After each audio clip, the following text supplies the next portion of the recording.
Nagsagawa ng kilos protesta at tigil pasada ang transport group na Transmission Pistona dito sa Davao City bilang parte ng 2 araw na nationwide transport strike kontra oil price hike. Bit-bit ang kanilang mga placards, panawagan din ng grupo na tanggalin ang value-added tax at excise tax sa mga produktong petrolyo, maging ang pagbasura sa oil deregulation law at pagbalik sa presyo ng krudo sa halagang 55 pesos.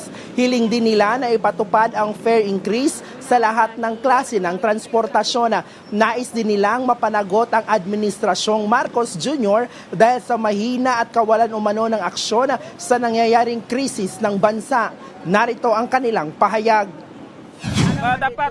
Dapat gi-release na nila unta. Ilan na nang gihatagan o pagtagad ng mga driver ba kay ang mga driver labi na sa libre nga sakay. Patay gyud ang mga driver sa mga jeep. Tungo sa libre sakay. Pait na kaayo. Dila nila na mabati.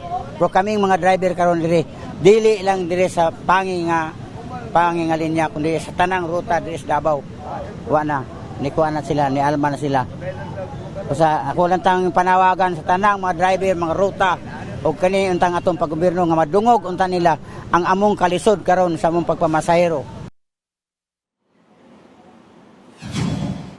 Cheryl, hindi naman masyadong apektado ang mga commuters sa isinagawang protesta dahil maraming tsuper ang tuloy pa rin ang pamamasada. Higit 1 oras lang din ang itinagal ng aktibidad ng grupo na sana hanggang mamayang hapon dapat pero pinagbawalan sila ng mga pulis dahil wala silang permit.